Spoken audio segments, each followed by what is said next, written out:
Ni Lumitel Women League muri rusange no vuga ngo ubwawo umwaka uheze wanibonye gute muri rusange? So nubwo ati ni Lumitel Women League ngereje n'imyaka irenganye nubwo ko yateye imbere mu buryo budasanzwe. Kuko tugiye kora mu by'ukuri uburyo abigeme batangwe champion.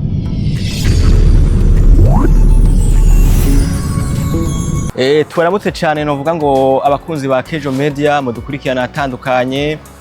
Kuno munsi no vuga ngo twagikwa tunasohoka no vuga ngo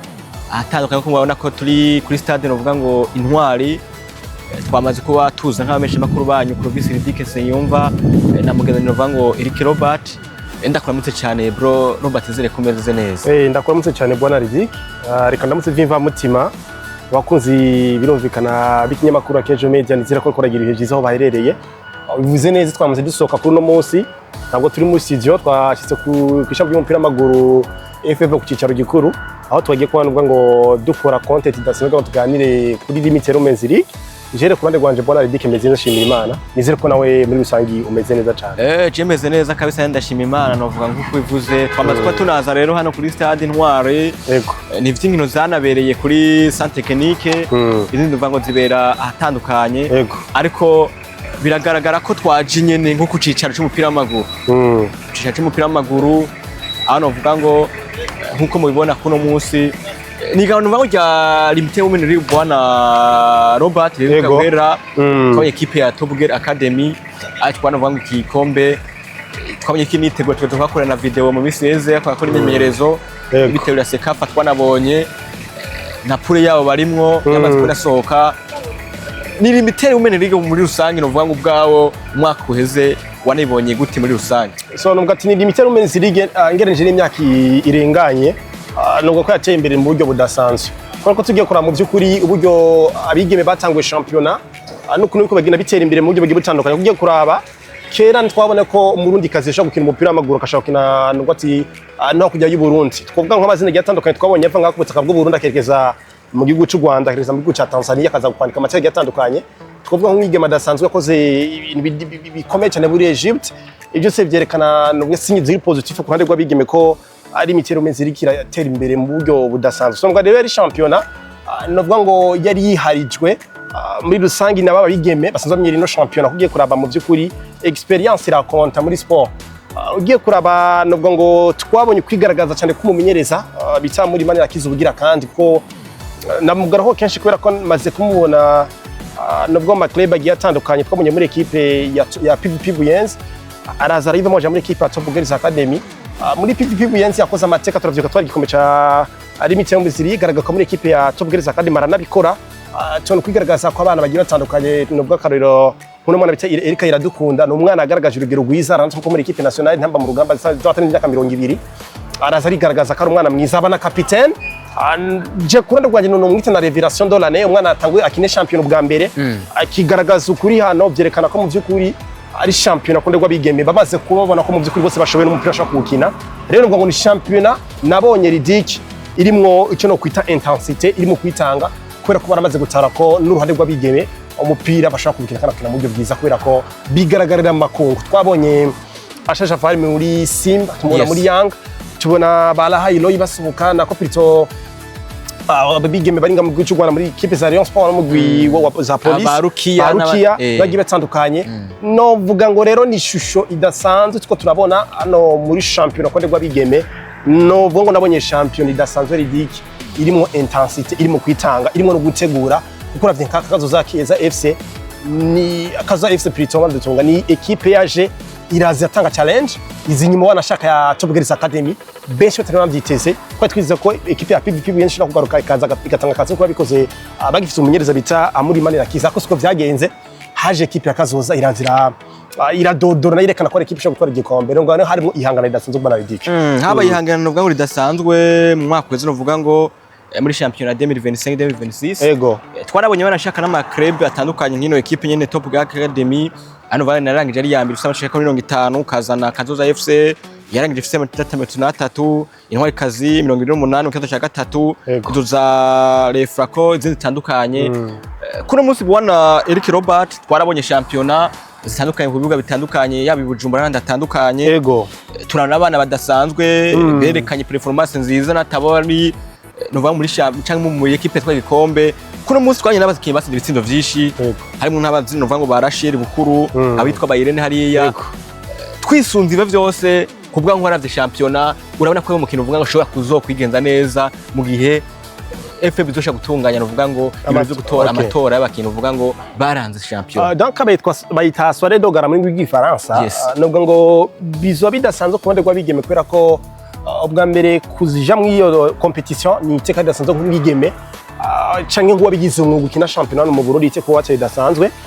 je kurande gwanje ngiye kuraba ico no kwita umukinyi yitwaye neza mu buryo budasanzwe ego bamwe nandi bovuga ngo umukinyi yatsinze ibitego yoza ko umukinyi yitwaye neza urashaka kuri umukinyi yatsinze ibitsindo ariko ibitsindo bigafasha club gutwara ibikombe je kurande gwanje ngiye kuraba nka Eric Roberts buryo za kwa notra mu mukinyi ayigenje neza je notora nka Irene twishimize wa kipe ya Top Girls Academy uti kubera ikintu mwigeme no ngo yagaraje urugero rwiza aratsinze ibyo bitsindo anagaragara muri equipe nationale anatsinda ibitsindo atari ko ngiye gutsinda ibitsindo bitagira ikino kwita akamaro atsinda ibitsindo ushaka gufasha club gutwara igikombe kuko ari muri equipe champion tugiye kuraba icyo no kwita je kurande gwanje ngiriye ko n'andi makategori no gutayambajije ugiye kuraba ku ruhande n'ubwati bw'umwana kiri muto bayitwe neza ko ndegwa bibinotora hayirika iradukunda wayi koko yerekanye umwana uravye leadership yarafise no muri equipe nationale biragaragara ko amaze kuronka experience dasanzwe kandi experience irakonta iyo umaze kuba uri umwana ukinye bwa mbere championnat urumva ridike ukisanga muri equipe nationale bakanakugira capitaine hari kintu bakumenye kidasanzwe hari kintu bakumenye kidasanzwe ari nicyo kituma mugira ngo umukinyi mwiza akinye champion bwa mbere meilleure révélation donc ati meilleure jeune joueuse niwe notora kurande gwanje umumenyereza we novuga ngo yaranze nivuga ngo ino higanwa automatique mu icyo umenya muri mani kuko yakoze bidasanzwe nabwo muri Lumitel mezi League wanashaka subwa mbere nabikoze we ariko abikora uko bikene ko bwije yisubiriza bigaragara ko muri recruitment makora akora recruitment yamaje kwiga uravye uburyo akora formation ku bakinyi abikora mu buryo budasanzwe nawe ni mu bamenyereza je no uvuga ngo ni umu specialiste ku ruhande rw'abigeme kuko nimba tunana mu ikora muri equipe nationale nubwo license tamwemerera kuba wa mbere akaba ari kumwe na Berize ariko ari kintu afasha twabonye ryari ari kumwe n'umugabo bita ari Olivier niko batazira mutombora muri equipe nationale y'abigeme muri baramwegereza ko baravuga niwe mu specialiste dufisa no mu kubutaka bw'u Burundi niwe muntu tuzi ko azi championnat no kuruhata patagwe kwene rw'abigeme ni naco gituma akenshi iyo hagize championnat canke amatournoi ategura amatournoi gwati serukira bihugu rimwe na rimwe aramwikora kubera ko arazi neza niwe aba maîtrise ni wabazi ni naco gituma no muhitamo nk'umu bamenyereza yitwaye neza gushunga abandi si kuvuga ngo nuko yakoze muri kahise ahubwo no muri plaisant abantu yakora amateka mu twari bikombe bitandukanye niwe nogira kumenyereza ngo yitwe neza kurusha abandi 11 type no bajako ariko byosaba ko ubanza kuraba neza nk'ubwo ati migwi garaba bingisana ngo ni gucambua mande cambuye arabati ndabe nakarana kakora ko biragaragara ko mu byukuri ku mbande zose abigembe muri equipe ya Kazoza muri equipe ya Top Girls Academy muntu hari kazi hose hari abana bana kubagaragaje urugero rwiza muri Befoko urana ko abana bigaragaje urugero rwiza byose bisaba kuba no kwikira nka bwati reka nkore icyo no kwita research ndabe mbego no mwana yigaragaje gute nagiye kugira ku marangamutima zikamaranga samutsamara akora ibintu bitari byiza muri rusange turangiza kiganiro cyacu benshi baravuga ko watubwiye abatsinze ibitsindo byinshi kuno munsi turabazi turazi wavuze ati washobora kuba adashobora kudobamenyereje weze yego Erika turavuga mu myereza amuri mani rakiza ariko tugiye tunarangiza bamwe baravuga ko umunyego witwa Faida nawe yerekanye performance nziza ashaka kuzoba umugardienne yabaye mwiza sinzi ko nawe kuno munsi ariho ashaka kuba uvuga ko ashaka kuba ari we yoba yararanze champion burya ridike twamaze ko atona ko statistics zirakwereka icyo no kwita umukinyi twe neza gusumbya abandi burya haro ikintu bita statistique ariko izo statistics zikaba zifise icyo no kwita le de trophée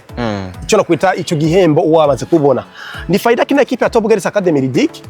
of course ari muri club ya Top Girls Academy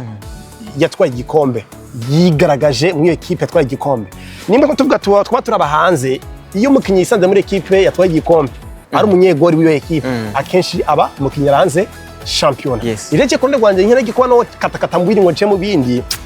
umunyegori wa Kazoza yaragaragaje urugero rwiza ariko le problème igaruka kandi tukavuga ngo ko wigaragaje equipe yashitse kuki undi barakubwira ngo statistics zigire ariko zigire icyo zishikana ko equipe yawe rero ugiye kuraba Faida wa Top Girls Academy numwigeme yarakoze birashimwa ivyo yakoze biba récompense n'igikombe nubwo rero kurande gwanje sinoje ariko contraire y'ibyo abantu bavuga kenshi kugura bavye cyo kwita amarimeur ariko aravugwa inyuma navuga ngo ya championnat canke mu masite gatandukanye mu banyamupira birumvikana ko Faida mugira nk'umu kandida dasanzwe nk'umunyegori wa America Etienne uno mwaka ndetse kone gwanje nanje numva no mugira umunyegori of course mwiza iranze ino tournoi canke ino championnat plutôt ya Lumitel League 2025-2026. Okay. Nuko rero bimeze no vuga ngo turaganira kuri ino higano vuga ngo rinarange rya Lumitel League no vuga ngo saison ya 2025-2026 tugaruka tunababwira ibiro bitekanye mu misi heze turabe SK Mbega twisunze ivyo twavuze twisunze ubusesanguzi byo twabonye bano bakiri bazotora nawe uri kudukurikirana ushaka kuza kwandika muri commentaire ukavuga ati